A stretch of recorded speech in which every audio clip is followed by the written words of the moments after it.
confident voice claims that studying can actually make you stupid, especially if you focus on subjects you dislike. They explain that the brain isn't designed to remember things that don't interest you, making such efforts a waste of time, energy, and brain power. The other person responds with a mix of surprise and curiosity. Amasaka Fubuki, a typical second-year high school student who's been skipping school after late-night gaming sessions, is caught off guard by a sharp knock. A determined girl confronts him, questioning if his excuse for skipping school is really valid, while another watches from the doorway, phone in hand. Sasahashi Yukain, Fubuki's childhood friend, confronts him bluntly, accusing him of skipping school because he's weak in the mornings. Meanwhile, Makino Kanata, Yukain's best friend and a fellow gamer who often meets Fubuki online, explains that she forced her way in because it was necessary for their plan to work. Fubuki is shocked that his mother allowed Yukain to intrude. Fubuki reluctantly admits defeat, acknowledging their concern with a resigned, "I surrender." Yukain, worried because he hasn't shown up for a week, stands protectively beside Kanata, who tries to hold back tears. Later, at school, Fubuki is greeted by his classmates, though one friend playfully calls out to him, hinting at some tension. Fubuki reflects on Takanaka Yuma, his frenemy, who hides hostility behind a friendly facade, targeting him because he won't fight back. Takanaka conveniently switches between acting like a friend and giving Fubuki lectures. As Fubuki tries to slip past him, Takanaka grabs him, demanding attention with a sharp, "Hey, how dare you ignore me?"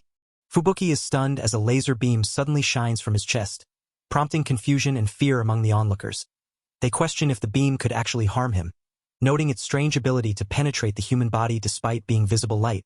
The beam rapidly grows in size, intensifying the tension as everyone watches in alarm.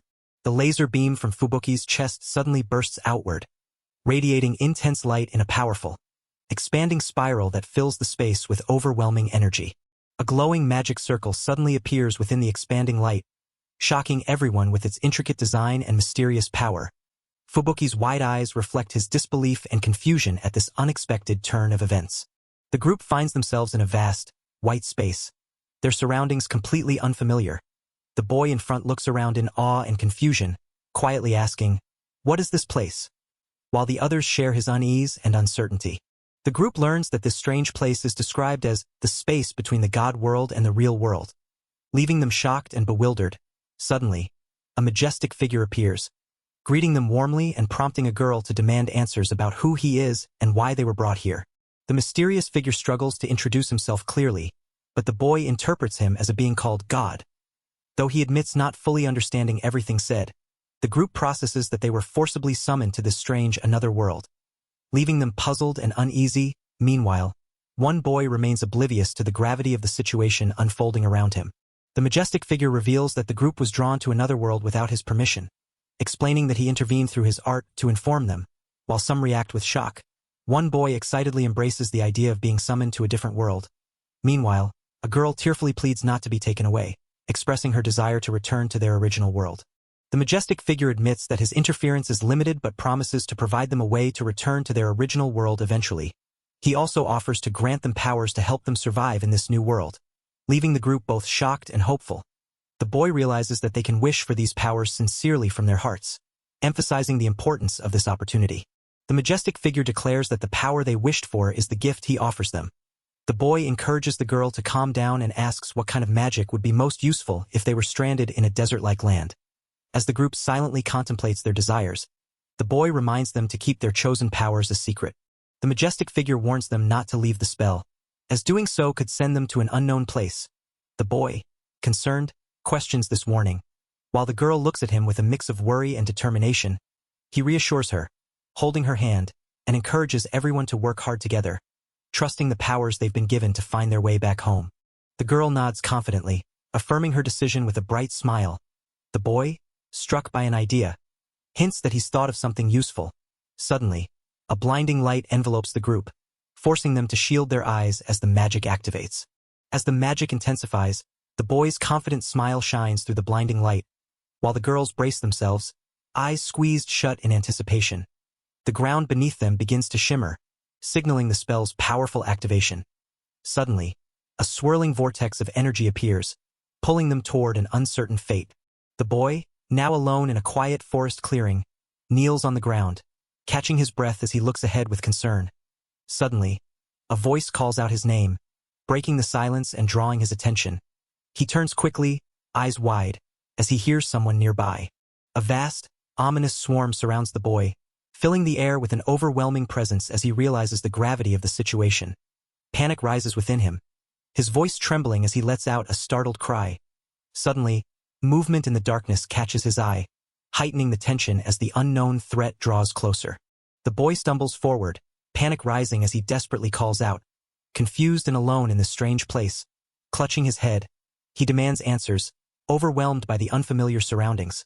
Suddenly, a voice reveals that he is on the Abana continent, a part of the different world called Grazia, leaving him shocked and even more bewildered. The boy learns that the unique skill he wished for has manifested as Navigator, a power that provides crucial information about the world around him. He recalls that this ability was meant to guide him through unknown dangers, emphasizing how lack of knowledge can lead to sudden crises. Visual warnings about threats like cliffs, killer bears, and approaching tornadoes illustrate how this skill could make him nearly invincible if used wisely. The boy gratefully acknowledges the power he's been given, despite his disbelief in gods. He then nervously asks Navigator how to confirm his ability, learning that in this world, saying or thinking status open reveals a quantifiable status of one's skills. Tentatively, he tries to chant the phrase, hoping it will work.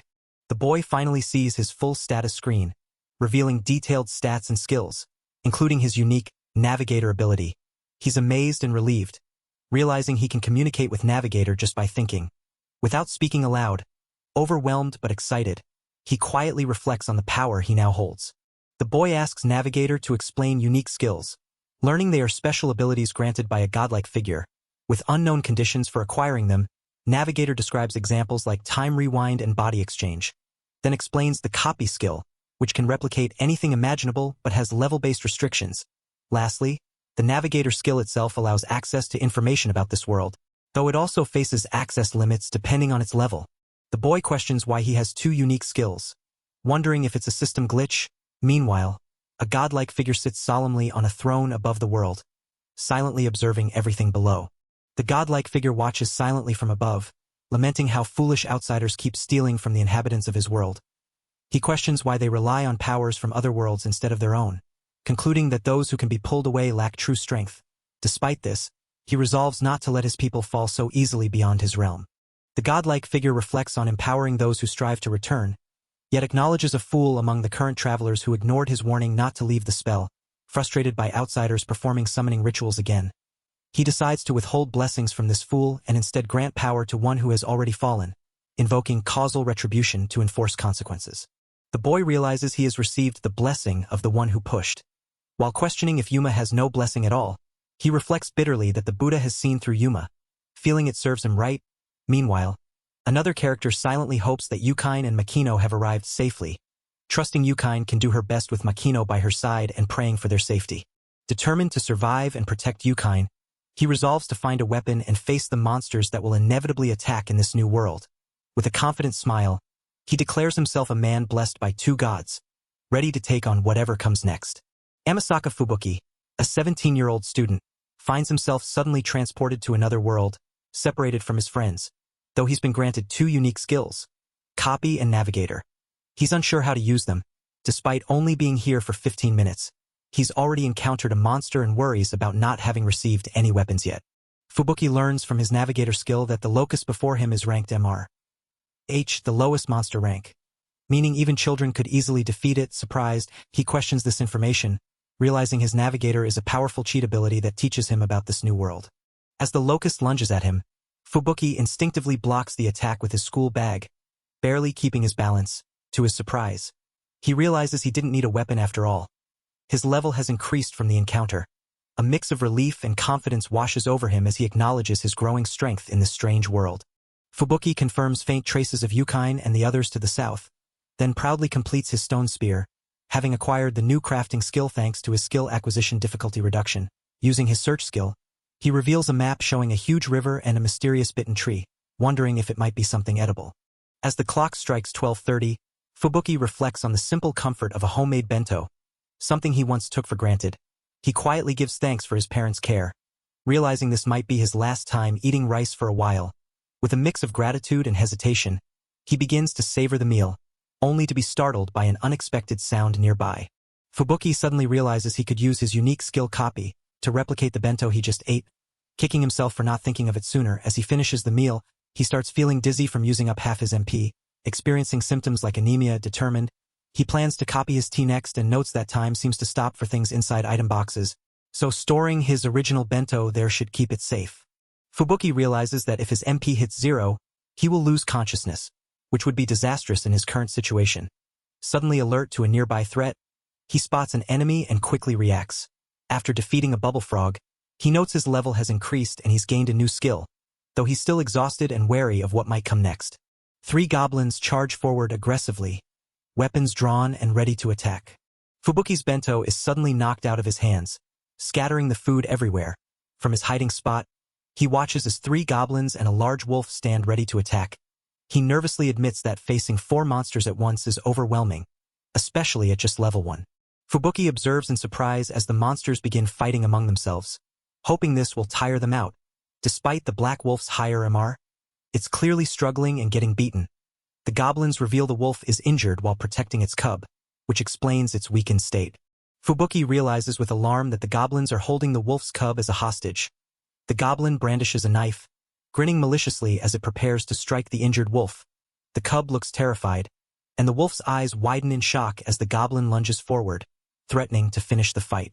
Fubuki angrily shouts at the goblin for using such a dirty tactic, gripping his spear tightly as he confronts the attackers.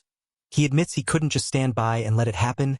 Meanwhile, the goblins lie defeated on the ground, clearly overwhelmed by Fubuki's sudden intervention, and his spear mastery skill has just increased. Fubuki faces 2 goblins at once, clearly outnumbered and alarmed by the sudden threat. The goblins jeer at him, surprised to see a human standing against them, as they charge forward with weapons drawn. Fubuki warns them to stay back, bracing for the fight ahead. With fierce determination, Fubuki swings his spear, striking one goblin hard enough to send it flying through the air. Holding the wolf cub protectively, he braces for the next attack, eyes sharp and focused. The goblins are stunned, unable to anticipate his swift and precise movements. Fubuki suddenly recalls hearing about his level increasing and quickly opens his status window to check. Shocked, he realizes his HP has jumped to 880 at level 4, far more than he expected. Overwhelmed by the amount of experience he must have gained, he questions if this is really possible. Fubuki realizes that simply defeating weak enemies boosted his level thanks to his unique experience acquisition correction skill. As he processes this, he begins to understand that he might actually be ridiculously powerful. A mix of surprise and newfound confidence shines on his face. Fubuki easily dodges the goblin's attacks, feeling a strange sense of invincibility wash over him. As he casually kicks one away, he reflects on how leveling up has made these enemies feel like nothing more than children. With calm confidence, he tells the goblins to give up already, fully aware of his newfound strength. Fubuki's level jumps to 5, unlocking new skills like staff mastery and hand-to-hand combat, while his language understanding skill levels up. As he kicks a tree with surprising force, he marvels at how the experience acquisition correction cheat skill has truly saved his life. Meanwhile, he anxiously wonders if there's any way to save the dying goblin mother nearby. Fubuki is surprised to learn he has acquired the healing magic skill thanks to the skill acquisition difficulty reduction cheat. Grateful for the ease of using magic, he focuses intently and casts the healing spell, desperately hoping to save the dying goblin. Fubuki cheers triumphantly, realizing he has succeeded. His loyal companion, Navigator, looks on with curiosity and affirmation. With renewed confidence, Fubuki declares that he now has the means to find his way to Yukine. As darkness begins to fall, he realizes he must hurry to find a safe place to sleep. Conflicted about whether he's supposed to camp, he tells the wolf to return to its pack. With a determined look, he prepares to move on. The boy watches as the young black wolf sniffs around a wooden signpost, its sorrow and hunger evident. Despite its current weakness, the wolf holds the potential to grow stronger in time. The quiet forest surrounds them, emphasizing the wolf's lonely state. The boy notices he has dried meat in his inventory and asks the wolf if it's hungry. He prepares a simple stew using his newly acquired cooking skill, hoping the imitation weaning food will be edible for the thin, stray wolf. Watching the wolf cautiously eat, he worries it might not survive alone if left behind. The boy offers the wolf a chance to join him, asking if it wants to come along. After a brief moment of consideration, the wolf agrees, and the boy contemplates a strong name for his new companion. With the naming complete, the boy gains the skill, Servant Contract, officially making the wolf, now named Jiraiya, his subordinate. The boy discovers that by naming the wolf Jiraiya, he has officially acquired the job of tamer, unlocking shared experience and servant parameters. Jiraiya happily acknowledges the boy, and the boy is surprised to see the wolf status displayed in the same familiar format as his own. This realization deepens his understanding of what it means to become a tamer. The boy finds a cave that seems like a good place to rest but worries about the danger of sleeping without protection. Remembering a talisman-like item called a barrier stone from his inventory, he realizes it can keep them safe by preventing attacks for about 6 hours using a single magic supply, which requires blood in exchange. Relieved, he sets up the barrier stone inside the cave, confident they are secure for now. Despite the cave's safety, the boy lies awake, unable to sleep. He watches Jiraiya resting peacefully and reflects on how exhausting the day was. Knowing tomorrow will likely be just as tough, determined, he resolves to level up as quickly as possible. The boy is shocked to see his level suddenly increase out of nowhere. Realizing it happened while he was asleep, he quickly understands that his level rose through sleep learning. Gathering information during the time his master, Jiraiya, was resting, surprised but pleased, he considers this an easy victory and starts to question the meaning behind the new title, Master of Jiraiya, and the implications of the servant contract and shared experience skills. Fubuki tries to shake off his discouragement as the boy encourages him to play. Tossing a stick with a smile, the boy reminds himself that taking breaks is important, and with renewed energy, he eagerly calls Fubuki to fetch the stick. Suddenly, a warning from another fox breaks the moment, signaling danger for Fubuki.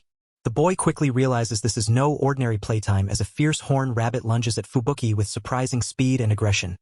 The rabbit's anger is clear, and its attack catches them off guard, forcing the boy to drop the stick and prepare for a sudden fight. Panic sets in as he understands this is serious. There's no time to waste on games now. The boy swings his weapon with all his might, launching the fierce horned rabbit away with a powerful strike. His wide-eyed shock reveals the unexpected outcome of the attack. Determined to improve, the boy decides to practice magic alongside his spear skills. He focuses on learning introductory water magic, visualizing the spells through anime and light novel references. With concentration, he successfully conjures water from his fingers, feeling confident as his water magic skill level increases. The boy experiments with different elemental magic, conjuring a water ball, wind ball, and fireball, each costing 20 MP. He analyzes their similar behaviors and realizes that increasing the size raises the MP cost. Contemplating efficiency, he wonders if shaping magic into smaller, cylindrical forms like bullets could reduce MP consumption, prompting his companion to suggest trying various approaches. The boy's fire magic grows uncontrollably, threatening to engulf the forest in flames, prompting his companion to warn him about the danger. Realizing the situation, the boy decides to stop before it escalates further. After 30 minutes, they take a break, with the boy noting the slow recovery of his MP while his companion carries a freshly caught animal, joking about dinner. An emergency alert flashes on the map, signaling danger near the forest. The boy, sensing a threat, decides to investigate despite uncertainty, urging Jiraiya to prepare as they rush toward the unknown peril. A massive dark Rafflesia, a carnivorous plant monster, looms menacingly, its petals inviting prey with a sweet smell while its tentacles ensnare a struggling forest monkey. The boy recognizes this terrifying creature as the enemy shown on the map and urges his companion not to panic as they prepare to face the threat. The boy decides to take the lead, telling Jiraiya to stay back as he moves in to rescue the trapped forest monkey. He calls for assistance, and Jiraiya quickly agrees, ready to support him. The boy formulates a plan to attack from the edge of the creature's effective range, knowing that plants are vulnerable to fire, but insists they save the monkey first before focusing on the monster. The boy launches a powerful surprise attack, summoning a swirling energy blast aimed directly at the dark Rafflesia's tentacle. The explosive force hits the monster's limb with a fierce impact, catching it off guard. The boy's attack lands successfully, prompting cheers of encouragement from Jiraiya and the forest monkey. But the dark Rafflesia quickly retaliates, its tentacles lashing out dangerously close to the boy. He narrowly dodges the strike, relieved that his earlier distraction gave him a crucial moment to react. The boy raises his hands high, summoning a massive swirling inferno above him, ready to unleash a devastating fire attack. His fierce determination is clear as he challenges the dark Rafflesia, threatening to engulf it in flames. Nearby, the forest monkey and Jiraiya watch anxiously, sensing the intensity of the moment.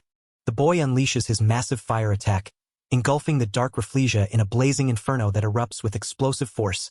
As the flames consume the monstrous plant, the boy braces himself, clutching the forest monkey tightly. Amid the fiery chaos, the dark Rafflesia's form begins to melt and distort, leaving the boy both shocked and triumphant.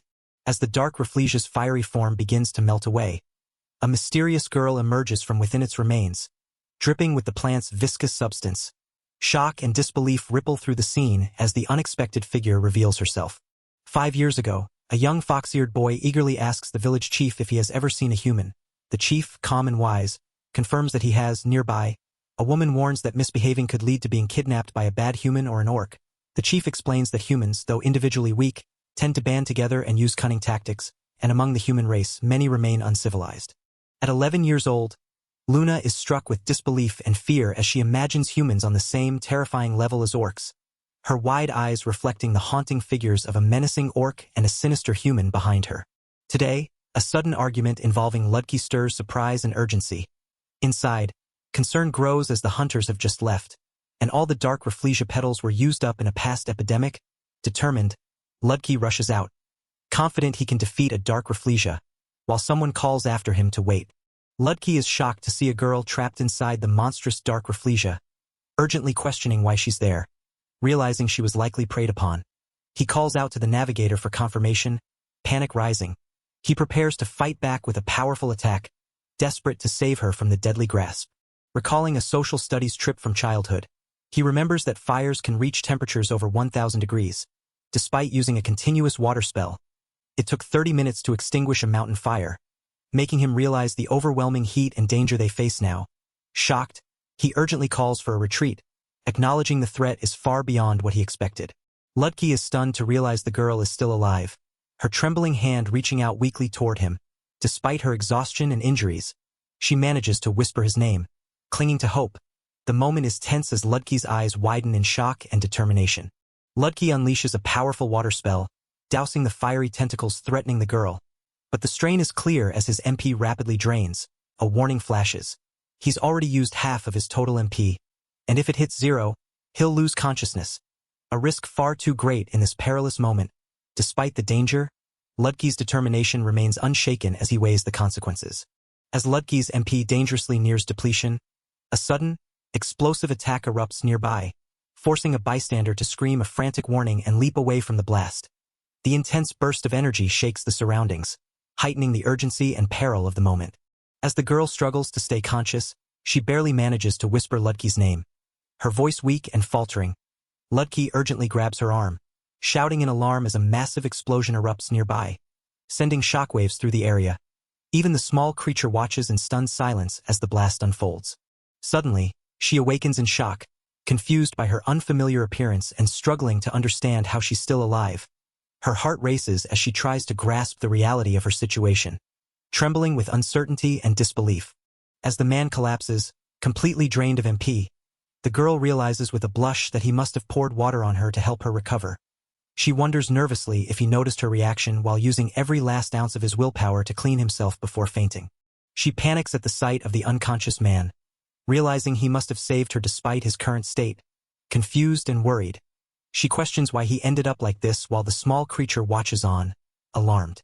The boy suddenly leans in close, startling the girl who blushes deeply. Meanwhile, the small creature panics, desperately trying to explain that the situation is misunderstood and that the boy's actions could be seen as inappropriate. The girl, still shaken, realizes with relief that the boy who saved her is awake and concerned for her well-being. The girl nervously asks if he is truly human, then gathers the courage to question why he would do something like this. The small creature reacts with shock, while the boy suddenly collapses, leaving the girl stunned and confused.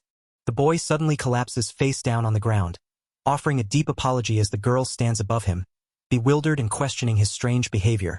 He explains that his act of prostrating is a max-level apology. Admitting he got carried away and almost burned her along with the Rafflesia, the girl is left stunned, struggling to process his intense remorse. The girl, still processing his apology, wonders if he's disqualified as human. She recalls his mention of needing dark Rafflesia petals for someone named Lou, and suddenly realizes the urgency when she remembers her younger brother's life-threatening illness. Panic sets in as she worries about finding another petal since the first one burned up. Just as the girl is overwhelmed, the boy surprises her by presenting a dark Rafflesia petal he managed to retrieve, pleading for her forgiveness despite the chaos he caused. The girl is stunned by this unexpected miracle, while the boy earnestly asks if she can forgive him for all the trouble. Another character, with a serious expression, insists on making one thing clear about forgiveness. The girl, holding the boy's hand firmly, confesses that he is someone she owes her life to, leaving him stunned and questioning her words.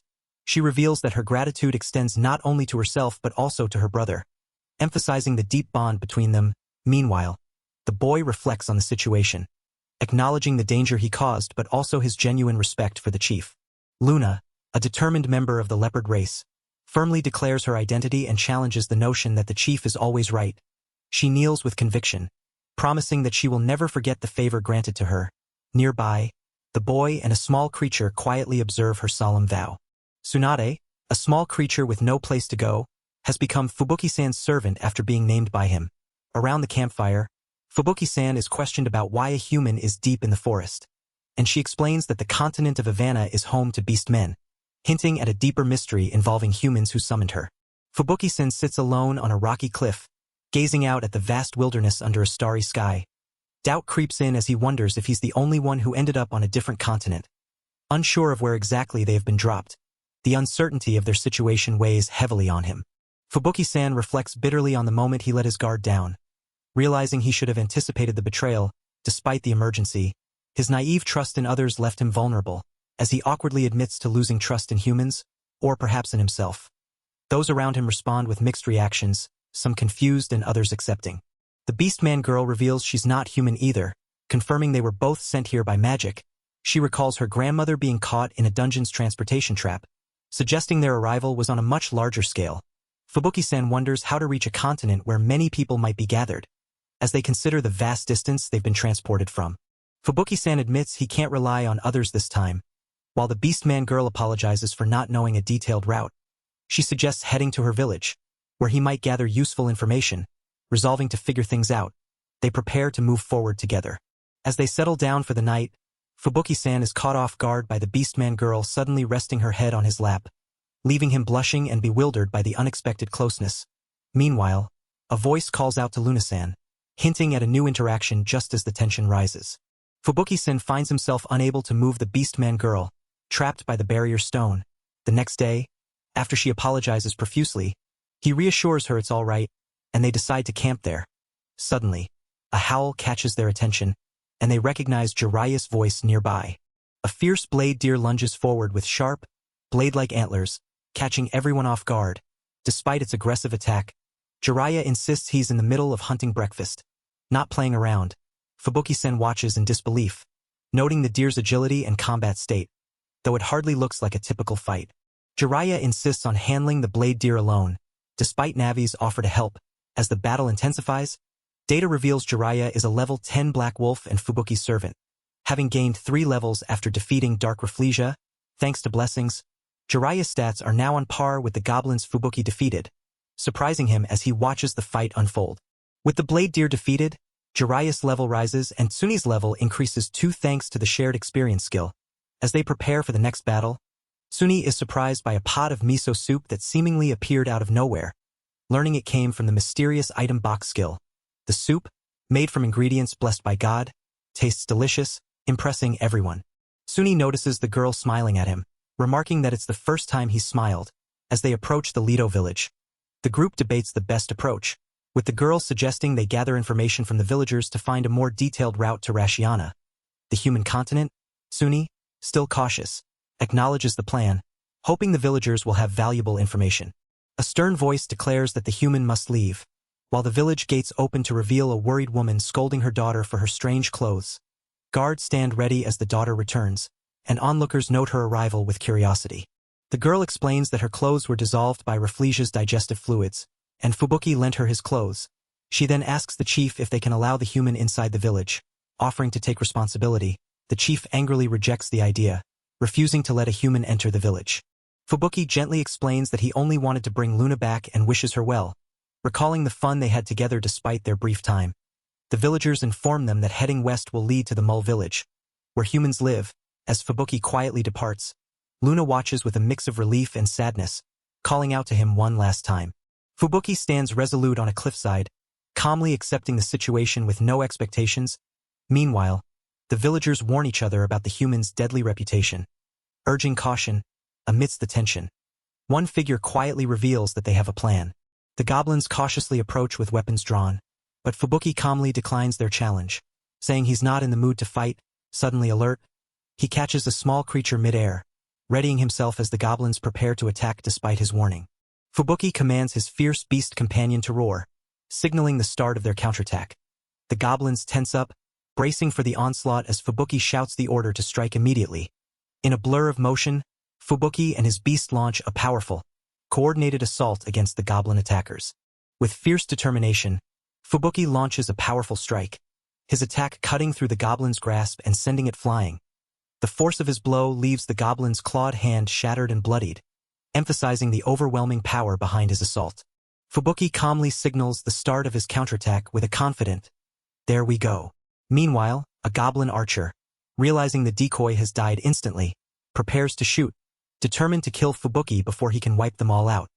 The goblin releases a powerful arrow aimed directly at Fubuki as his beast senses the imminent danger. As the arrow flies toward Fubuki, a sudden, calm voice calls out his name, breaking through the tension. The scene shifts quickly as an unexpected figure appears, apologizing with a casual "my bad," while the goblin archer is forcefully thrown back, caught off guard by the swift intervention. The girl shyly apologizes for last night and explains she was asking her grandma about the route to Rashiana, which took her a while to find him. She admits she didn't thank him for saving her and chased after him because of it. Surprising the boy, he hesitates, warning her that the trip will likely be dangerous and she probably shouldn't come along. Fubuki's expression softens, surprised and touched as he quietly asks, "What?" The girl, feeling a bit awkward, nervously apologizes while calling him by name. In the distance, the two figures stand under the open sky, sharing a moment of calm as she admits she's just a bit relieved. Fubuki explains that to reach Teltana, the human country, they need money and will have to work for it. She suggests registering at the Adventurer Guild to accept requests as the fastest way to earn currency. The boy is shocked, realizing he has no money and is overwhelmed by the idea of working for it. The boy finds himself in Mull Village, overwhelmed and uncertain if he can handle the sudden responsibility of earning money to continue their journey. The quiet village streets stretch out before him, a reminder of the challenges ahead. They easily enter the village because beast servants wear red scarves, but Fubuki reveals the harsh prejudice her village holds against her kind, equating humans to orcs, monstrous beings feared for their violent and perverted nature. She shares the brutal reality of how orcs assault and violate women, a fate she dreads being associated with, vowing she would rather die than suffer the same. The boy feels the sting of ridicule as villagers mock his clothes, stirring painful memories of past bullying. Fubuki encourages him not to mind their words, reminding him that strangers often behave the same way everywhere. Determined, they head toward the Adventurers Guild, ready to face whatever challenges lie ahead. The boy feels a surge of excitement as he registers at the Adventurers Guild, imagining himself finally becoming an adventurer. He confesses his long-held dream to Fubuki, inspired by his grandmother, and gratefully asks to join her on this journey. Fubuki listens thoughtfully, acknowledging his feelings as they prepare to take the next step together. The boy studies Fubuki's adventurer card, realizing her rank is 10, the lowest level made of iron. He learns that to advance, she must first reach rank 9 by completing menial tasks like collecting herbs, cleaning, and picking up trash, which shocks him as these hardly seem like true adventurer jobs, despite the daunting start. Fubuki suggests they pull together by hunting monsters and earning money, determined to rise through the ranks. Fubuki asks to rest for 30 minutes, but as time drags on, the boy grows increasingly worried, puzzled by her prolonged silence behind the door. After hours pass without a sound, he anxiously opens the door, fearing she might have fallen ill suddenly. The boy, relaxed and whistling while playing a game on his tablet, suddenly senses something unexpected behind him. His calm demeanor shifts to surprise as he turns around, eyes wide with shock. The boy excitedly shows Luna that even without a smartphone connection, he can still play previously downloaded games, proudly declaring his newfound skill with electric shock magic to charge his phone. Luna, surprised, realizes this is the first time she's seen such magic used for gaming.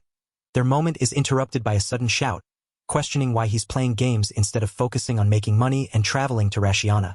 Feeling apologetic, he admits it's the first time since arriving that he's felt so comfortable, even relaxing on the futon. He explains how the shelter blocks rain, wind, and even bugs, making it easy to let his guard down. Despite this comfort, he confesses his struggle with adventuring, feeling disheartened and out of place compared to others, especially since collecting herbs doesn't match Fubuki-san's level. He admits surprise at how captivated he's become by a smartphone game, prompting Luna to think he's unexpectedly childish. When she asks if he's done the coming-of-age ceremony, he's curious about what it entails. Luna explains it's a rite of passage involving a 100-meter bungee jump in her village, and when he nervously refuses, she invites him to come with her. He admits to copying the expensive hooded cloak, totaling 810 for his outfit, but feels bad about it. Luna reassures him that many people judge others based on appearance, and now he looks cool, so no one thinks he's strange. He's surprised that something so trivial could make him feel more welcomed. Luna encourages him warmly, acknowledging how great Fubuki-san truly is. Her supportive words echo in his mind, urging him to do his best. Inspired and determined, he resolves to return to where Yukine is. As they search the forest, the boy realizes the herbs have already been gathered nearby, which worries him. He asks Navi for advice, learning that visiting an herb shop first can help identify and locate the herbs more efficiently. He realizes that thanks to his new skill, mana detection, which he acquired through the skill acquisition difficulty reduction ability, he can now sense mana directly. This discovery excites him, as it will make finding herbs much easier. Though he initially jokes about it, he quickly understands the potential and begins to put the skill to use. He's amazed to sense the herb's mana from the bottom of a massive rift, nearly 100 meters deep.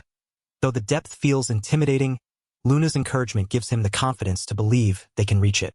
As the boy struggles to move, Luna confidently leaps down the cliff, eager to demonstrate the advantages of her leopard race. She lands safely among the herbs below, marveling at the abundance just as the boy excitedly confirms their discovery. Luna warns him to be careful, sensing something unexpected. Luna suddenly finds herself face to face with a large group of intimidating orcs, their eyes fixed on her with unsettling expressions. The boy reacts with shock and concern. Realizing they have stumbled into the orcs' territory, panic erupts as Luna screams, prompting the boy to urgently ask what happened. Luna desperately shouts for the orcs to go away, but they only stare at her with unsettling affection, making her feel uncomfortable. Panic overwhelms her as she trembles and cries out, gripping her sword tightly. Suddenly, she loses her footing and begins to fall, while the boy urgently calls after her, alarmed by the situation. As Luna loses her footing and begins to fall down the steep cliff, the boy desperately calls out to her, urgently asking his companion Navi to create an updraft with magic to save her. The boy, tears streaming down his face, yells in frustration for Luna to ask for help before falling next time. Luna cries out as she tumbles uncontrollably, while the orcs close in behind her. Despite her fear, she weakly thinks she can't escape this situation. With a powerful burst of magic, the boy creates a fiery updraft that breaks Luna's fall and blows the orcs away. He catches her mid-air, determined and focused, turning the dire situation around in an instant. The boy reflects on the near-death experience, wondering if this is what they call a rite of passage. While expressing gratitude to Luna, with determination, he declares that from now on, he will take on the role of the vanguard, ready to protect those around him. Luna looks at him with a mix of surprise and admiration. The group stands proudly in front of a massive pile of gathered supplies, impressing the onlookers with their achievement in just half a day. Admiring voices echo around them, praising their incredible effort and growth. Despite the praise, the boy sheepishly scratches his head, while one of the women expresses concern for the girl who was nearly attacked by an orc.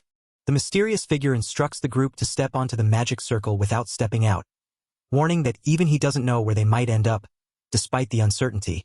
The boy encourages everyone to work together until they can return home, and the girl agrees with a hopeful smile. Suddenly, only the boy and the girl find themselves standing on the glowing magic circle, isolated from the rest, confused and anxious. The girl wonders why it's just the two of them left here. Meanwhile, the boy's expression shifts into a dark, unsettling grin as he reacts to their unexpected situation. The boy gleefully declares himself the hero of the story, celebrating their unexpected situation as a great success. Meanwhile, the girl panics, convinced this is the worst-case scenario and fears for their survival. The boy, however, seems oddly calm, noting he doesn't need to kill anyone for now. Kana-chan suddenly appears, clinging to the ceiling with a serious expression, startling the girl below. She informs her that Fubuki isn't with them, confirming their isolation as the magic circle's light fades completely.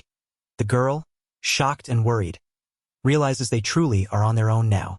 The girl clings to her friend, desperately hoping their situation is just a nightmare, while her friend tries to reassure her that Yuki, being smart, will be okay. As the girl contemplates the possibility of it all being a dream, her friend's expression hardens with the grim realization that this is their harsh reality. Suddenly, a mysterious sound catches their attention, breaking the tense silence. The girl tries a reality check by pressing her fingers against her palm, hoping to confirm if this is a dream, while her friend smiles reassuringly and hugs her tightly, urging her not to lose hope. Meanwhile, the boy encourages them to keep fighting, reminding them they must survive for Fubuki's sake and even for Amasaka-kun, no matter how slim their chances are. With a determined look, the girl quietly affirms their success.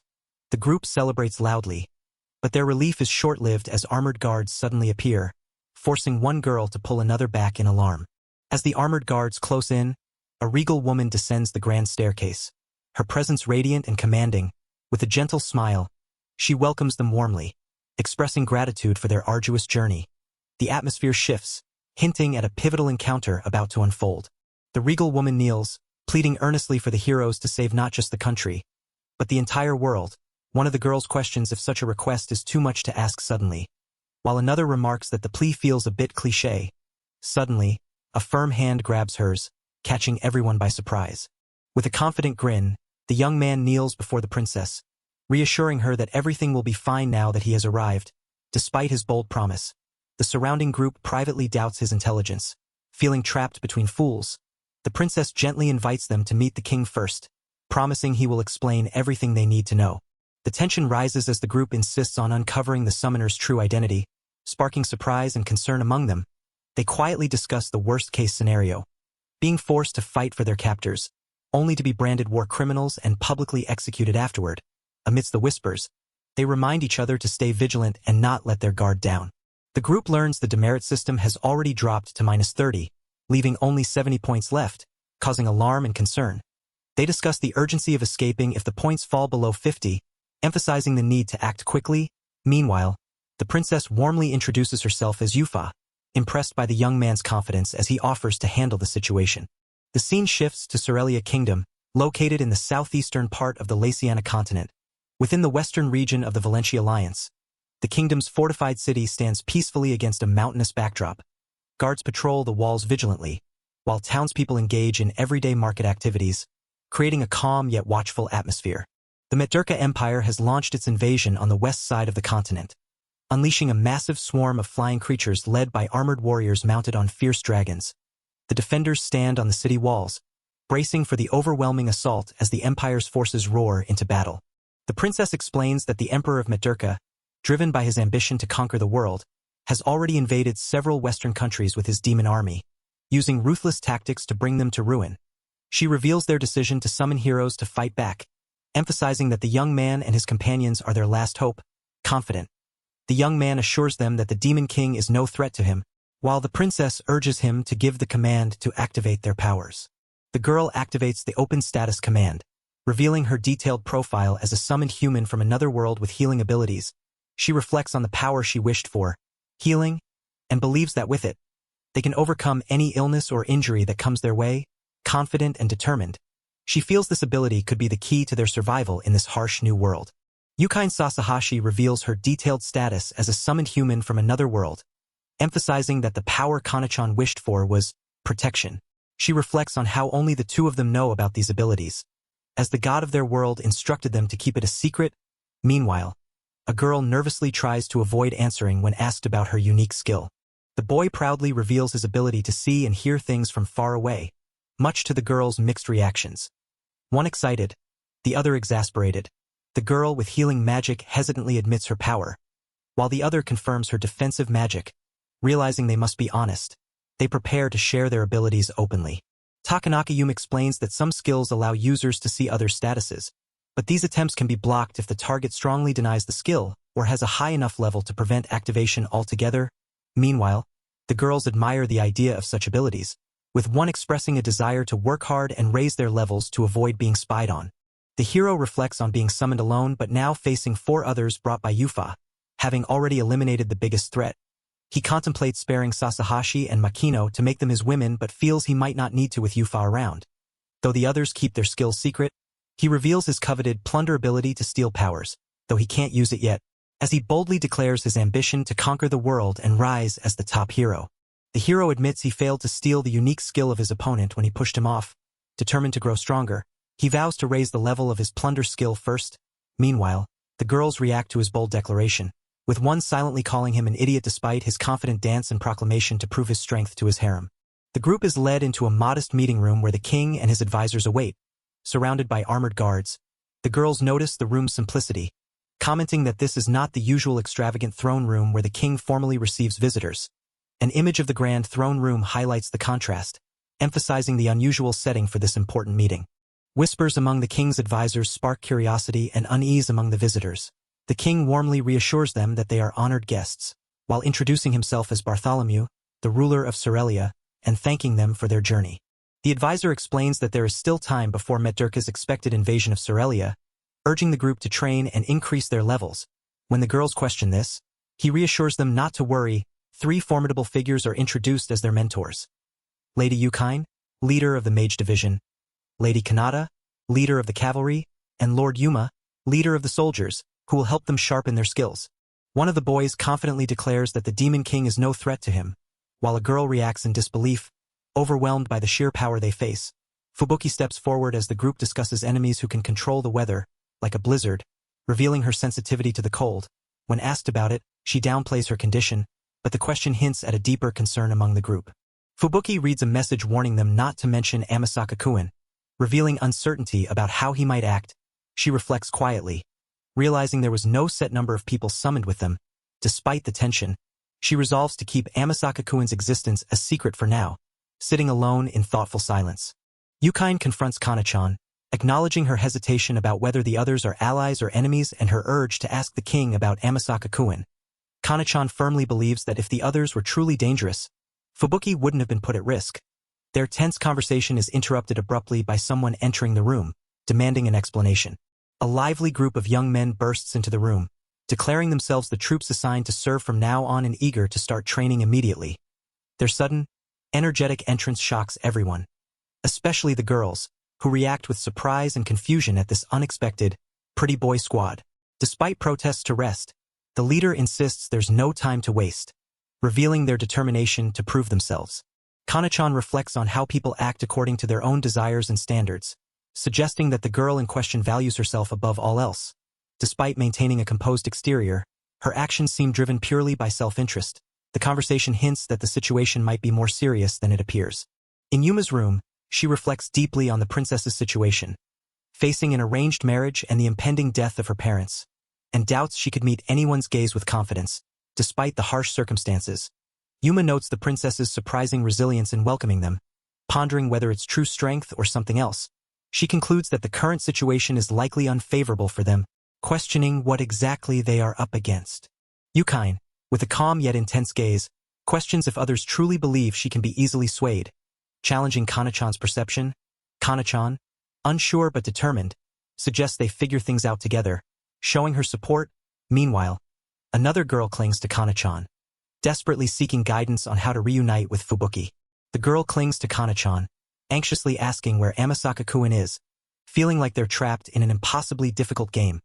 She wishes things would be easier if he were there with them. Meanwhile, Fubuki struggles desperately to fend off a large locust, determined to hold his ground. As the goblins prepare to attack, the boy calmly questions if they've tried dry mushrooms. Finding the taste lacking, the cat-eared girl nervously asks what the goblins are doing, while the goblins, confused by the humans' unarmed state, are ordered to charge anyway. With a swift, effortless motion, the boy sends the goblins flying through the air. Their charge completely halted. The cat-eared girl watches in stunned silence, clutching her small companion as the boy remains calm beside the simmering pot. A week has passed since arriving in this world, and the boy has made friends and risen in rank as an adventurer. As they prepare to eat, he remarks that the monsters nearby have become boring, and he's eager to move on to the next area to save on travel expenses. Navi warns him that he's being too defenseless, and the boy acknowledges it with a smile. The off-guard alert rises, catching the boy's attention as he learns it's at 45,000, comparable to a final boss's HP in a normal RPG. Despite his confidence, he acknowledges the danger, knowing that a single fatal hit or falling into lava would mean death, so caution is necessary. The boy learns about evolving his companions, Jiraiya and Tsunade, to the next level, which will increase their stats and physical abilities but also make their bodies grow larger. Curious, he asks what evolving means and expresses his desire to evolve in order to help Fubuki as much as possible. The idea of evolving excites him, despite the potential changes it will bring. Despite feeling worried, The companions respond with a tired but reassuring, "Yeah, yeah." The boy reflects on his shy nature, doubting he deserves such wonderful friends. Yet he cherishes the smooth journey so far and looks forward to the new experiences ahead. The boy learns that the cost of staying in Fubuki-san's room with a bath is very expensive, causing concern about their accommodations. Luna admits she's unsure about handling money in this world, so she's been managing the travel expenses. Despite the awkwardness, the boy apologizes sincerely, acknowledging his selfishness. Fubuki cheerfully reveals they are 7th class and promises that from tomorrow, the boy will be able to subdue expensive monsters. The boy, determined and hopeful, insists he has gathered 40,000 gold and secured a good room, urging Fubuki not to leave. As they clasp hands, the boy's resolve shines through, while others watch from a distance, sensing something meaningful in the moment. The next day, the boy confidently declares his plan to defeat the Banban and earn the gold. Meanwhile, a hooded figure approaches Fubuki with a request for a subjugation job, asking her to sign a document before explaining further. Fubuki, unaware of the consequences, is about to sign when the boy urgently warns her not to. The boy notices the contract and questions if it's a party agreement, catching the hooded figure off guard. The figure admits their companions are on vacation and that they received a good subjugation request but will have to go alone. With a confident smile, the mouse beast man Nichu suggests recruiting capable allies like the boy for the job. Nichu confidently remarks that it's hard to keep an eye on him, then asks if Fubuki is alright. The boy is called out as an amateur by another, who suggests he'd survive better teaming up with Nichu instead of a weaker partner. The boy clenches his fist, clearly provoked by the challenge. Fubuki stands firm, glaring with determination as she calls out the insult to her honor. In response, she swiftly launches a powerful kick, demanding an apology and catching her opponent completely off guard. Akan apologizes playfully as he launches himself into a spinning attack, asking for help to get rid of the bear.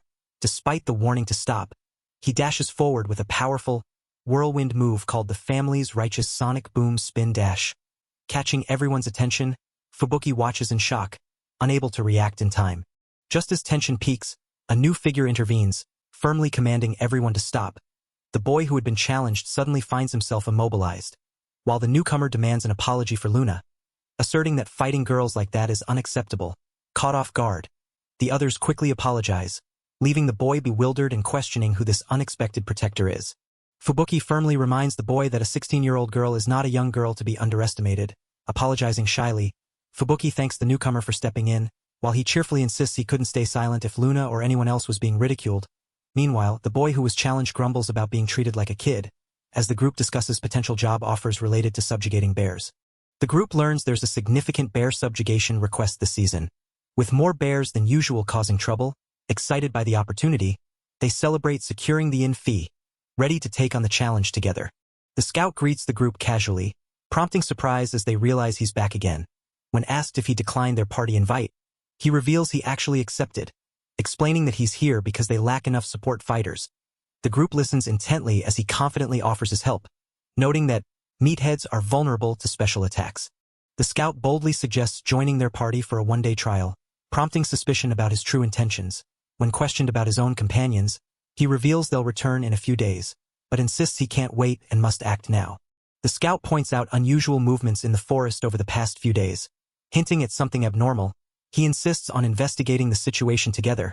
Despite the group's skepticism, one member questions the scout's mention of Navi, dismissing it as an old, obscure custom. The scout explains the history of periodic outbreaks in Verga Forest, recalling the last massive invasion 252 years ago when thousands of big bears and killer bears swarmed the area. Though the beast tribe managed to quell the threat, their territory has since shrunk significantly. Shocked, the young man asks about the odds of another outbreak, learning that the chances are less than 0.5%. The young man asks to join the party, but the decision is left to Fubuki-san. He carefully weighs the benefits, noting that having a well-trained supporter reduces their disadvantages and increases safety. After considering the conditions and the new member's strength, comparable to Luna's, he confidently announces his decision to accept him. Despite accepting the new member, the young man admits he feels uneasy traveling with someone he barely knows. Apologizing for his selfishness, he reveals his biggest concern is shyness, fearing it will make teamwork nearly impossible. The others reassure him, encouraging him that he's definitely welcome. Luna quietly reflects on her special nature, while the young man confidently assures that with the group's support, he doesn't need anything else. The new member enthusiastically promises to prove he's far more useful than a mere mouse. Ready to take on the challenge? Together, they prepare for a pleasant and exciting bear hunt. The group discovers not only a mission to subjugate a big bear, but also a delivery request for wild boar meat, which excites them because it tastes delicious. They eagerly anticipate the day ahead, especially when they find big bear footprints nearby, fueling their enthusiasm for the hunt and the feast to come. The group learns that the big bear can reach an intimidating height of 3 to 4 meters. They are warned that in rare cases, it might cross the Holy River, and they must hunt it down before it becomes violent in the fall. The sheer size of the footprints leaves them shocked and nervous about the challenge ahead. The group debates teaming up, but their offers are quickly rejected for various reasons, leaving one member wondering if they should have trained harder. Using a map and auto-search ability, they locate the nearest enemy, prompting a cautious plea for peace. As they prepare to confront this new threat, it's revealed that the enemy is not the feared big bear but something else entirely, surprising them with the combination of auto-search and keen ears. A massive forest spider traps a forest monkey in its thread, paralyzing it with venomous fangs. The group is shocked to learn that the spider's favorite prey is the forest monkey. As panic rises, the protagonist urges calm and swiftly prepares to strike with his water cutter technique. Noticing the spider is momentarily distracted mid-fight, the spider launches a sudden, intense attack, ensnaring one of the group in its sticky web. The others struggle to get close, realizing how troublesome the spider's defense is. The protagonist reacts with surprise as the situation quickly escalates. The protagonist lunges forward with his sword aimed at the spider, determination flashing in his eyes as his companion perches alertly on his shoulder. Nearby, a teammate reacts with shock, their wide eyes mirroring the sudden tension. The spider's eye widens in alarm, sensing the imminent threat. The protagonist, frustrated by the spider's seemingly iron-hard shell, activates Tsukichi's ability to instantly close the distance. He lunges forward with a powerful strike, determined to break through the spider's tough exterior despite the challenge. The protagonist's strike sends the spider flying, breaking through its defenses with a powerful blow. As the spider crashes into the bushes, the group notes the new skills acquired: paralysis resistance and skill acquisition difficulty reduction. Boosting their confidence, the team rallies together, ready to support their small companion with renewed determination. The group discusses the new skill Tracker's Eye, which allows them to visually identify footprints and magical residue. Excited, the protagonist points out footprints they believe belong to the big bear, eager to follow the trail. Suddenly, someone reveals that one of the footprints actually belongs to them, surprising the group. The massive figure of the big bear looms before them, its intimidating presence undeniable. The protagonist gasps in shock, eyes wide as they point directly at the bear. Their companion excitedly confirms, shouting out the name of the creature with determination. The big bear snarls fiercely, drool dripping from its jaws as it looks ravenous. The team realizes their carelessness in being distracted, but they quickly strategize to use their numbers to their advantage. Just as they prepare to act, the bear lunges forward with a powerful, glowing bite. The unexpected attack catches the group off guard as Luna and Tsunade react with shock. The protagonist is stunned by the bear's incredible speed, barely managing to defend against the sudden assault. Meanwhile, confusion spreads as they notice their companions behaving strangely, leaving them to wonder how to recover their disabled ally. The protagonist gasps in horror as dark, spiked tendrils violently burst from their mouth, spreading uncontrollably. Their wide eyes reflect the shock and pain of this sudden, terrifying transformation. The overwhelming force of the attack leaves no room for escape. Fubuki charges forward with fierce determination, shouting a fierce insult at their opponent. Despite their attack, the bear remains standing, its menacing presence unshaken as the tension escalates. The group realizes their attacks are futile against the bear, which towers menacingly before them. The bear admits they should have evolved, confirming the threat is far greater than anticipated. The protagonist's shock deepens as the bear raises its massive claws, signaling an imminent, devastating strike. The protagonist winces in pain as the bear's massive claws slam down with brutal force. Fubuki seizes the moment, shouting "now!" with determination, while Shikichi braces himself, holding the bear's paw firmly. The tension spikes as the group prepares to strike back. With a fierce battle cry, the protagonist lunges forward, sword drawn, striking the bear's paw with all his might. The force of the attack sends the bear reeling backward, its massive clawed foot lifted off the ground. The intensity of the clash shakes the battlefield as the group seizes their chance to press the assault. The protagonist, breathing heavily and filled with regret, apologizes for being caught off guard and causing harm to everyone. He vows to be more careful next time. while his companions respond with concern and reassurance. The weight of the battle's toll settles heavily on him as he reflects on the consequences. As they walk through the forest, the girl cheerfully suggests renting a good room, sparking a light-hearted moment between them. Suddenly, their attention is drawn to a distant cave, where an ominous presence seems to stir, causing the group and their companions to tense up in surprise. A massive bear looms protectively over a smaller, injured bear cub, its fierce presence unmistakable. The group watches tensely from a distance as the realization dawns. This is a parent bear guarding its offspring. The weight of the situation sinks in as they understand the danger they're facing. The massive bear lets out a terrifying roar, towering over the group as they brace themselves for the inevitable confrontation. The intense glare from the bear signals that the fight is far from over. With resolute determination, the group prepares to face the danger head-on, knowing they have no choice but to stand their ground. With determination blazing in their eyes, the two warriors ready their swords and declare that they must stop the threat themselves immediately. Their stance is firm, signaling their resolve to face the danger head-on. Even their small companions stand alert, prepared for the battle ahead. Suddenly, the bear undergoes a terrifying transformation, its form shifting into an even more monstrous and powerful being.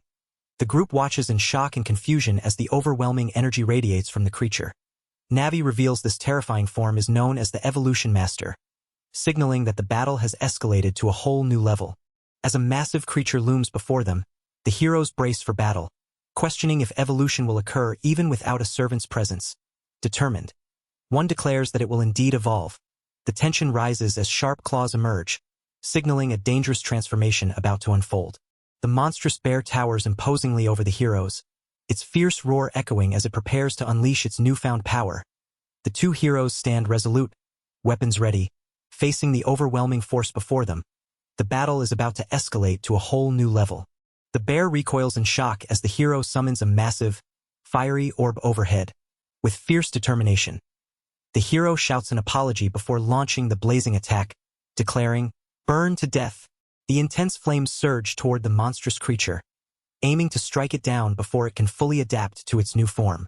The monstrous bear recoils in shock, its fierce roar turning into a stunned "what?" As the blazing orb of fire hurtles toward it, its eyes widen in disbelief, unable to fully react to the sudden, overwhelming attack. The hero stands firm behind the bear, unleashing the fiery assault with unwavering resolve. The fiery orb slams directly into the bear, sending a powerful shockwave through the air. Nearby, the heroes and a startled onlooker watch in stunned silence as the impact unfolds. In the distance, a door creaks open, hinting that more eyes have turned toward the fierce battle. The young woman, determined yet apologetic, prepares to leave despite her child's protests. She insists she must repay Mr. Fubuki, showing a resolve that hints at deeper debts and responsibilities. As she reaches into a pouch, the child's surprise grows, sensing that mere words won't be enough this time. The elder's voice carries weight as they remind the young adventurer of the bloodline they carry and the tribe's hope resting on their shoulders. With a serious expression, the elder urges caution, emphasizing the importance of survival and the responsibility to return safely. Meanwhile, the bear's presence looms, heightening the tension as the young adventurer faces the daunting challenge ahead. The young man firmly rejects the idea of retreat, warning that turning their backs would lead to immediate defeat. With determination, he steps forward to face the towering bear, boldly declaring his responsibility for the situation. The tension rises as the companions brace themselves for the confrontation ahead. Fubuki calmly suggests that the others escape for now, a determined smile on his face. His companion reacts with shock and urgency, pleading for him not to act rashly.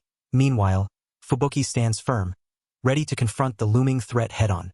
The bear launches a devastating attack, sending the young man flying through the air. As the impact shatters the ground, his companion urgently asks Navi what will happen if he gets hit. Calmly, Navi warns that the bear's overwhelming power will cause instant death, no matter how much HP he has left. With a fierce battle cry, Fubuki charges at the monstrous bear, swinging his sword with all his might. The force of his attack shatters the air around them, showcasing his determination to stand his ground, despite the danger. He flashes a confident smile, boldly challenging the beast with a spirited, "How about that?" The young man realizes his attacks are ineffective against this bear, whose defense is unlike any ordinary big bear. He confirms that only his master has the ability to escape this overwhelming threat. Meanwhile, the cat-eared companion watches anxiously, sword drawn and ready. The bear forcefully deflects the attack, sending Fubuki and his companion flying, firmly rejecting any chance of success. Shocked, Fubuki confirms their strike didn't work, while the cat-eared companion anxiously watches. Realizing the bear's defense has been weakened, Fubuki prepares for the next move with renewed determination. Fubuki charges forward with a powerful, focused strike, shouting his attack's name with fierce determination. The bear's eyes widen, sensing the sudden surge of force aimed directly at its weakened defense. With a fierce roar, Fubuki's powerful strike finally breaks through the bear's defense, landing a decisive blow. The cat-eared companion's eyes widen in amazement as she exclaims, "He did it!" The bear staggers back, clearly affected by the unexpected damage. With the bear reeling, Fubuki struggles to deliver the finishing blow, admitting his lack of skill in this kind of attack. Urged on by his companion's excited encouragement, he summons his resolve for one last decisive strike. The tension mounts as he swings his weapon, aiming to cut off the bear's advantage once and for all. Fubuki's weapon suddenly gets stuck deep in the bear's body, leaving him shocked and struggling to pull it out. The bear's fierce retaliation catches him off guard, intensifying the danger of the fight. The bear retaliates fiercely, slamming its massive paw forward with devastating force.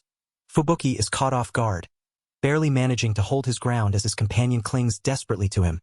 The impact sends debris flying, intensifying the danger of their fight. Fubuki's shock deepens as he calls out Luna's name, his eyes wide with disbelief. Meanwhile, another woman notices Luna's missing cup, her expression tinged with concern. The quiet clatter of the fallen cup echoes ominously in the room. Fubuki swings his weapon with fierce determination, eyes wide with urgency. Suddenly, his companion's foot slips, adding a new layer of danger to the chaotic fight. The tension spikes as the unexpected stumble threatens to throw them off balance. Fubuki shouts Luna's name, determination blazing in his eyes as he lunges forward, narrowly dodging the bear's massive claw. His fierce resolve is clear as he yells, "Out of my way!" while pushing through the chaos to protect her. Fubuki commands to dig a hole if the flame attack fails, unleashing a powerful burst that sends rocks flying. As the ground erupts beneath the bear, Fubuki leaps into action, gripping his sword tightly with fierce determination. The chaotic battle intensifies as he descends rapidly toward the enemy. Fubuki crashes down with overwhelming force, shattering the ground beneath the bear. The beast roars in fury, caught off guard by the sudden impact. With fierce determination, Fubuki shouts, "You are," as he prepares to finish his attack. With a powerful roar, Fubuki crashes down onto the bear's massive paw, shattering the rocky ground beneath it. The impact sends debris flying as the beast reels from the unexpected strike. As the shattered ground reveals the bear's furious face, a young warrior rushes to Luna's side, determined to save her despite her critical condition. With urgency in his eyes, he calls out a powerful healing spell, refusing to give up. The tension rises as he prepares to treat her heavy bleeding and fading life. Luna lies motionless, her condition critical with heavy bleeding and fading life. The young warrior's desperate healing spell is met with frustration as it fails to take effect. Panic rises as he realizes the situation is far worse than expected. Luna lies motionless, partially hidden by foliage, her condition dire with only 32% blood remaining. The young warrior and a small companion stare in shock, unable to believe how critical her state has become. Panic and disbelief fill the air as they realize the severity of her injuries. The young warrior's skill in recovery magic levels up, unlocking the new ability Extra Heal. Desperately, he casts the spell again, hoping this enhanced magic will save Luna. However, a grim status update reveals her heart function is failing, and serious injuries like hers cannot be fully healed by recovery magic alone. The young warrior unleashes the newly unlocked Extra Heal, desperately trying to save Luna.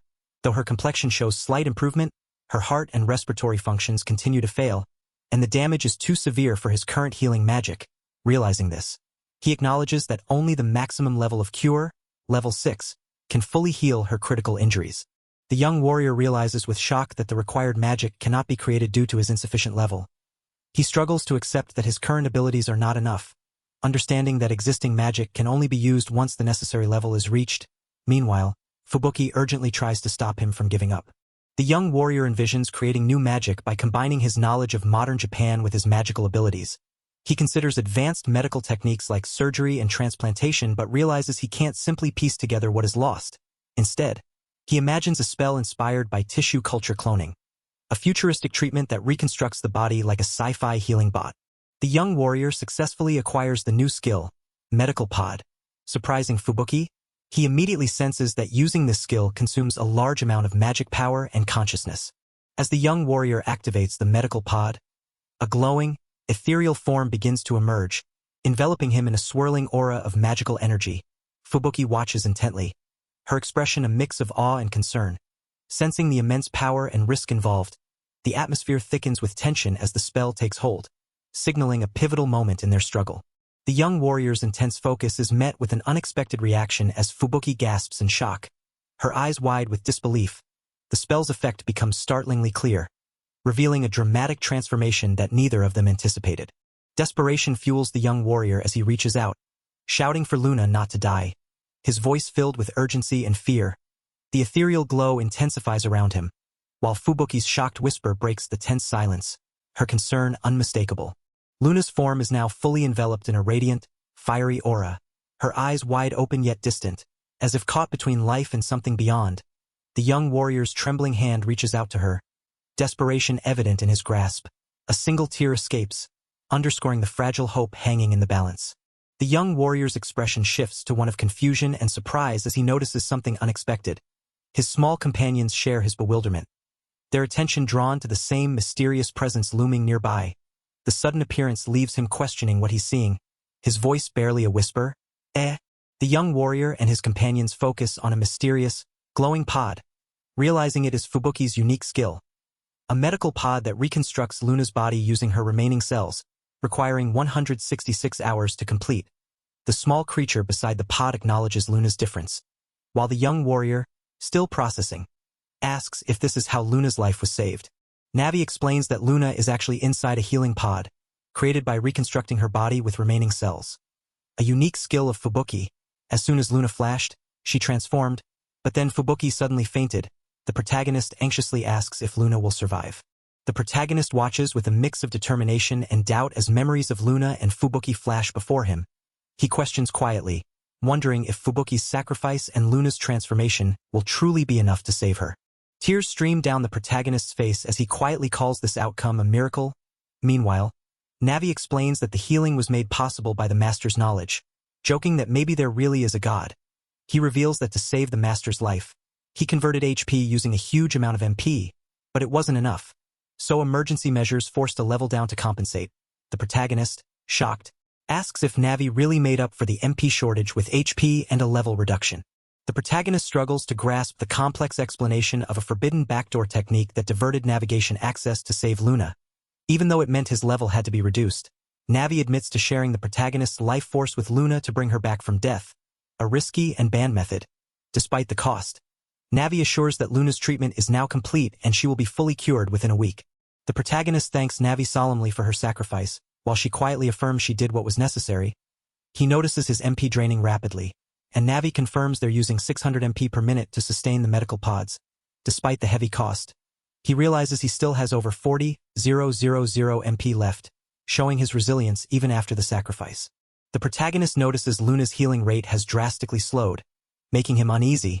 Despite his urgency to return to Muru village and get Luna to safety, he's warned that moving her now could be extremely dangerous since her cellular reconstruction has only just begun. Reluctantly, he realizes he must keep her still for the time being, even though it frustrates him. The protagonist spots a large bear resting in a clearing, surrounded by trees and watched cautiously by wolves. Fubuki senses danger and warns that this situation is bad. The protagonist recalls hearing something about a grizzly stampede and realizes the bear's path could be a serious threat. Suddenly, an enormous horde of bears emerges from the forest, their massive forms towering over the trees as they advance steadily. The protagonist and his companions watch in stunned silence, overwhelmed by the sheer scale of the approaching threat. The protagonist surveys the massive bear horde, noting the staggering variety of ages among them. He identifies bears from their 2nd to 7th years, confirming the overwhelming scale and diversity of the approaching threat. The sheer number leaves no doubt about the danger they face. The protagonist confirms that Nissan's theory about the bear's birth cycle is correct. He explains that bears in this region have an annual birth cycle divided into several prime numbers, likely to prevent explosive growth in their population. This insight solidifies his certainty about the nature of the grizzly stampede. The grizzly stampede is explained as a rare event occurring once every few centuries when the bear's birth cycles overlap, causing them all to mature simultaneously and scatter through the Belga forest. Despite knowing it's a natural disaster, The protagonist is intrigued by the possibility of a hidden treasure from the ancient Beast dynasty, thought to have been destroyed over 1,000 years ago, emerging this year. The protagonist realizes the village is dangerously close to the approaching grizzly stampede and urgently seeks guidance from Nissan. Despite his anxiety, he demands instructions, determined to act no matter the cost. The weight of responsibility presses heavily on him as he prepares to face the impending disaster. The protagonist reads a letter that bluntly states, "It can't be helped," causing confusion and concern. Nissan explains that the grizzly stampede's purpose is to expand their territory, implying that resistance is futile. Instead, their only option is to leave the bears alone and avoid interference. Nissan warns that fighting the grizzlies is forbidden and insists the village must avoid provoking them by tightly closing the gates. He advises that once the bears scatter, the villagers should form units of 10 or more to thin them out one by one, though the protagonist struggles to accept this cautious strategy. The villagers, armed and terrified, face the terrifying grizzly bears with a growing sense of hopelessness. They realize the creature is seen as a relentless predator, and panic quickly escalates into the grim acceptance of an inevitable war. From above, the devastation is clear. This small village stands no chance against such overwhelming force. Determined to help, the protagonist rushes forward, shouting that Big Brother is coming to save everyone. Meanwhile, a figure explains that warnings have been issued to the country and smaller villages for some time, but most ignored them. They emphasize the importance of understanding the bear's movements to reduce damage and reveal the possibility of hidden treasure outside the bear's territory. The protagonist urges Nichu to stay back and watch from a distance until help arrives, but Nichu defiantly insists on facing the danger now, expressing a preference for the present over a distant future. Realizing the urgency, Nichu commands everyone to run and prepare to abandon the village, but the looming threat grows closer, and Nichu fears they won't make it in time. With no time to waste, the protagonist desperately tries to come up with a plan, focusing intently on the ground. Suddenly, a mysterious glowing formation emerges, catching their attention and sparking confusion and curiosity. As the glowing formation intensifies, Fubuki screams in shock at the terrifying sight before them. The protagonist, exhausted but determined, raises a hand, seemingly trying to control or dispel the powerful force emanating from the center. Meanwhile, others call out to Fubuki, urging them to pull themselves together amidst the chaos. The protagonist begins to understand the situation, realizing the magic at play is putting the lady into a state of suspended animation, like hibernation, preventing her from moving. Meanwhile, the protagonist takes on the bear's threat to protect her. The others are stunned by the magic's power and ask if the protagonist is responsible for this miraculous feat. The bear roars fiercely, attacking the group, but the protagonist quickly analyzes the situation, realizing that cooling the bear just enough will put it into a suspended animation similar to hibernation. He orders to dig a hole, explaining that bears become aggressive when they see fallen friends. So this method is the most efficient way to handle the threat without using excessive magic power. The group works swiftly to trap the bear, successfully immobilizing it. The protagonist advises using magic only around the bear's head to save MP, warning that covering its whole body could suffocate it. Meanwhile, a companion suggests evolving their creatures, catching the protagonist off guard. Suddenly, a new bear appears, surprising everyone. As they dig the frozen hole to trap the bear, the protagonist explains that unless the bear's body is buried or carried away by the river, the attacks will never end. A companion suggests evolving their creatures to use wind or wood magic to better handle the threat. Suddenly, the group scrambles to find spider thread, hoping it could immobilize the bears, but none of them have any. The protagonist proudly declares victory after defeating the creature in one hit, leaving others shocked by the sheer power displayed. Another character examines the wound, noting it's not quite at their sister's level but still impressive given the circumstances. Meanwhile, the group quickly sets up spider thread traps, preparing for the next threat lurking in the forest. The protagonist confidently announces that the spider thread traps should hold the bear for 1 to 2 hours. Meanwhile, the group strategizes to focus on the stray bears and avoid fighting near their allies, hoping this plan will give them an advantage. The protagonist reflects on what could have happened if they had invited others to join earlier. The protagonist recalls how Luna would be laughing at the current situation, while another character reacts with disbelief, wondering if someone actually cried. Meanwhile, the leader decides to leave, insisting they've already bought enough time. Determined to get home before the next attack, frustration mounts in the group as one member questions the leader's strange behavior. Suddenly, the protagonist drops to the ground in a deep bow, apologizing sincerely for any past disrespect and expressing a genuine need for a travel professional like the leader. The leader, shocked and confused, questions the unexpected gesture. With determination, The protagonist pleads for the leader to join them, admitting they don't want to put any more friends in danger despite the late timing. The leader firmly rejects the protagonist's plea, stating it's impossible to achieve their goal by any means. Despite the harsh words, the protagonist remains calm and points out that if it's just their small group, there might still be a way to keep everyone alive. The tension between them is palpable as the leader bluntly admits they don't like the protagonist.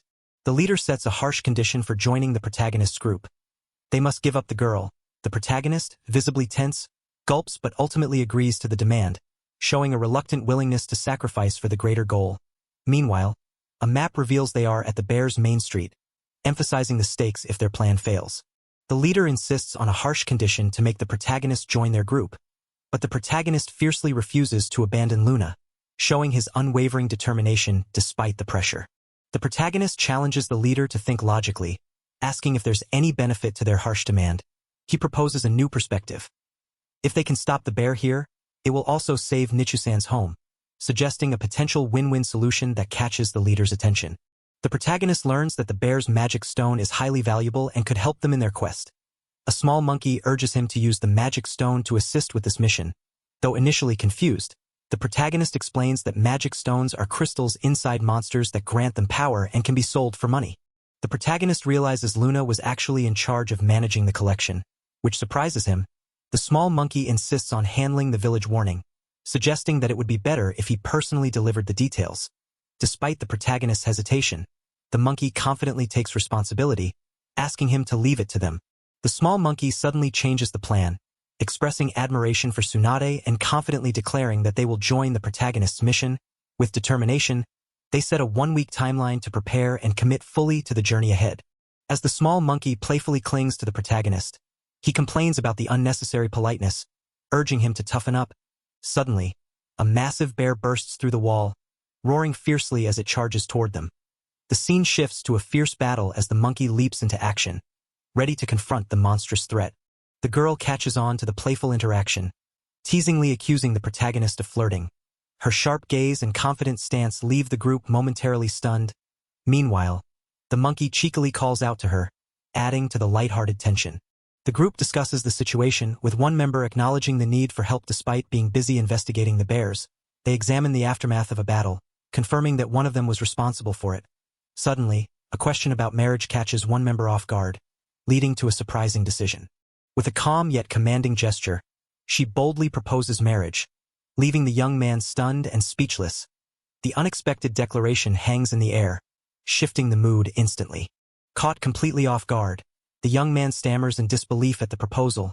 The woman, teasingly seductive, leans forward with a playful smirk, suggesting her bold offer is a reward for him. Meanwhile, the small creature comments on her predictable behavior as the tension between them escalates. The young man scrambles back in shock as the woman advances with her sword raised, her expression both intense and teasing. Her eyes soften as she explains her bold proposal, admiring his strength. Despite his refusal, others insist that marrying her is no loss, while another is stunned that he managed to evade her surprise attack. The woman reveals her desire to marry a man stronger than herself, reflecting on her missed chance with the royal swordsman and her grandfather's weakness. She teasingly suggests a one-night stand as an alternative, while the young man nervously denies having someone in his heart, insisting he's still too young. The small creature and others react with surprise and frustration at the unfolding conversation. The young man firmly refuses, shouting "No!" as the woman turns to leave, insisting she must warn other villages about the bear's attack. Meanwhile, two companions discuss the urgency of their situation, debating whether to seek help from the woman, while another contemplates the strength of the young man compared to her. Nikyu boldly proposes a test, challenging the young man to a fight with the promise that if he wins, he can choose between marriage or a one-night stand as his reward. The young man protests, calling it a scam, but Nikyu insists that if he wins, he must lose on purpose to keep his chastity. The woman confidently steps forward, ready to fight, while the companions reluctantly prepare for the challenge. The young man, struggling with the weight of the situation, is urged by a companion to consider the lady's safety. Despite his hesitation, he resolutely declares that he has no choice and boldly prepares to engage, shouting, "Excuse me," as he readies his weapon.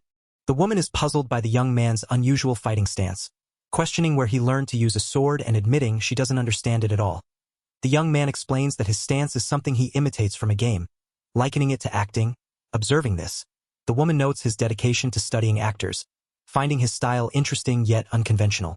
The woman critically analyzes the young man's stance, doubting his understanding of its purpose and questioning whether it's offensive or defensive. As their swords clash, the tension rises, with a companion urgently warning that it's too late to react, despite the uncertainty. The woman calmly asks if everything is okay, showing her readiness for what's to come. The young man's attack is swiftly countered, leaving him shocked as his arm is severed. The woman calmly confirms the loss, acknowledging she expected this outcome. Nearby, a companion reacts with surprise, realizing the severity of the situation. The young man manages to dodge the attack, but his body collapses from the strain. The woman, undeterred, prepares herself for the next move with determination. A bystander reacts in surprise, questioning how he could have dodged despite his condition. The woman launches a fierce follow-up strike with intense focus, catching the young man off guard. A bystander is astonished, noting it's the first time they've seen someone survive her special two-strike attack. The young man admits defeat, acknowledging her skill as she prepares to finish the fight. The woman strikes with precision, her spear thrust catching the young man off guard as he stumbles backward in shock. Despite his efforts, he is unable to evade her relentless assault. The impact sends him crashing to the ground, his defeat imminent.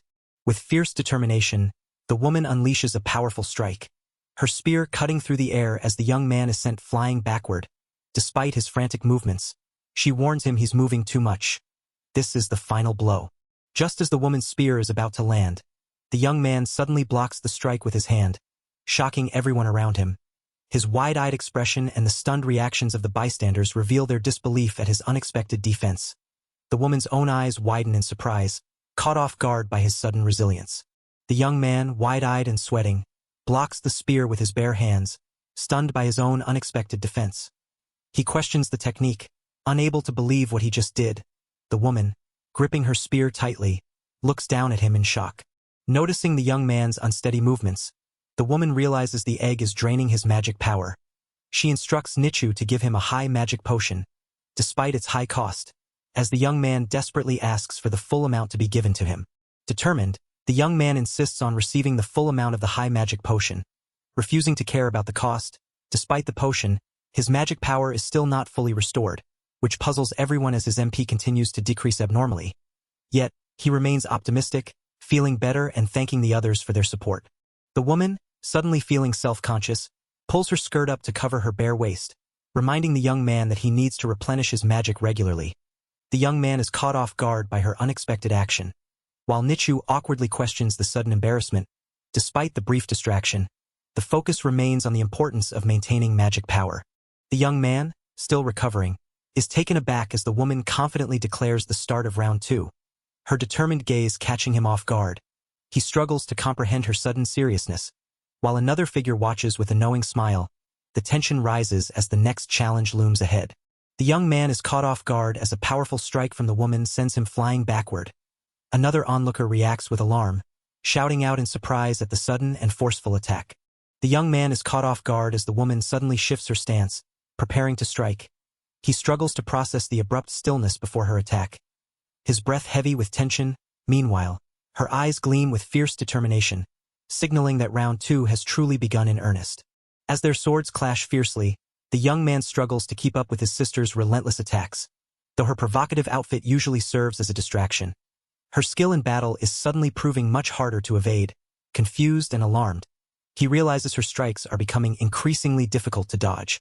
When faced with a truly formidable opponent, she changes her approach and covers her legs, signaling a serious shift in her fighting style. This transformation is feared by many, as no one has ever managed to defeat her once she adopts this stance. The young man realizes the situation is dire as his sister refuses to relent, her determination unwavering despite the odds. He questions why she still won't give up on him, even if it means losing on purpose in a pitiful way. Meanwhile, she challenges him to either win and claim her as his, or lose and become hers, dismissing his plea to give up as a waste of time. The young man is forced to confront the harsh reality. He must either win or lose, with no middle ground. Overwhelmed and unsure, he turns to Navi for guidance, who warns him of the fight's extreme danger and suggests a surprising alternative. Trying a one-night stand, shocked and flustered, he protests that there's no love involved, having never even had his first kiss yet. The young man's clumsy yet surprisingly effective movements leave his opponent bewildered, questioning how he's still alive, despite the chaos. Another observer is captivated, thinking of Yukine and realizing this unexpected skill is truly amazing. The tension rises as the battle intensifies with swift, unpredictable attacks. She exclaims with exhilaration, clearly enjoying the fight more than expected. Her opponent, caught off guard, wonders if he's reading her mind, seeing seconds into the future, or even stopping time briefly. Despite his relentless attacks, he remains unharmed, protected by an unseen defensive power that repels anything less than full force. Despite being a complete amateur, he manages to catch his opponent off guard with a daring bare-handed blade clasp, exploiting the weakness in his swordsmanship. His quick thinking and bold move leave his opponent stunned and vulnerable. As his sides are left unguarded, the crowd erupts in excitement, amazed by this unexpected turn in the battle. With fierce determination, she launches a powerful body tackle, declaring it the real deal. Her opponent's eyes widen in shock as he's caught off guard and thrown violently to the ground. The intensity of the moment leaves her stunned, realizing this guy is far more dangerous than she expected. With a fierce tackle, she crashes into him, sending him skidding backward in shock and pain. The impact leaves him wide-eyed and defenseless, his torn clothes emphasizing the force of the attack. The crowd gasps as the decisive moment unfolds. She confronts him, realizing he deliberately held back during their clash. His sudden realization jolts him, caught off guard by her insight. Despite her accusation, he hesitates, while a third party urgently warns him not to respond. Her eyes flash with fierce determination as she shouts, "I knew it!"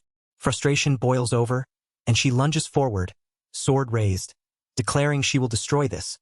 Those around her react with shock and concern at her sudden outburst. As she slams her sword down with fierce determination, he blocks the strike with a tense expression, his body trembling. Suddenly, he raises his hands, calling for a stop, his voice steady but urgent. Meanwhile, she notices a strange numbness creeping into her arm, her grip faltering as confusion and pain mix on her face. He desperately insists that the real him is weak and undeserving, rejecting any favor or recognition. Despite the chaotic energy around them, he pushes back against the idea that his strength is anything but a matter of chance. His resolve is clear as he firmly declares he's not interested in being favored. A few years ago, she mastered a powerful 7-strike sword combo but found herself without a worthy opponent to test it on. Suddenly, a man approaches, offering a challenge. If she can defeat him, he'll be hers. Intrigued, she accepts, eager to finally put her skills to the test. She lands the first strike flawlessly, marking the start of her 7-hit combo, her determination shining through as she asks if there's a man worthy of her heart and soul. The challenger reels in surprise, while she confidently prepares to continue her assault, eager to prove her strength. He urgently shouts for her to stop, but the clash of their weapons sends a powerful shockwave through the surroundings. Both fighters brace themselves, eyes locked as the tension escalates. He calls out her name, while she readies herself for the next move. He reflects on how Luna ended up injured while protecting him, struggling to understand the paradox of her swordsmanship.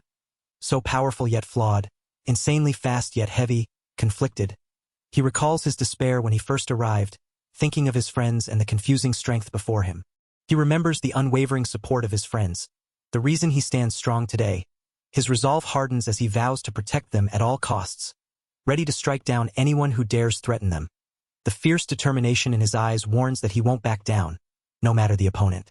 Their swords clash fiercely as she spins with precision, her movements fluid yet forceful. He counters with all his strength, the sound of metal striking metal echoing around them. Both fighters push their limits, their intense focus driving the battle forward. He realizes she effortlessly dodged the precise combo he used to kill the bear, leaving him shocked but still within his expectations. Meanwhile, confusion erupts as others struggle to understand her unpredictable actions in the heat of battle. He struggles to keep up as she attacks relentlessly, realizing her sword style is beyond his understanding. Determined, he focuses on uncovering the secret behind her leg movements to counter her next strike. Despite his high dexterity, he admits confusion, unsure how she manages to evade his attacks so effortlessly. He mimics her movements, tightening his grip and stance, determined to understand her technique through imitation. She notices and feels annoyed, realizing he's copying her. He reflects that to truly grasp someone's style, you must attempt to do exactly what they do.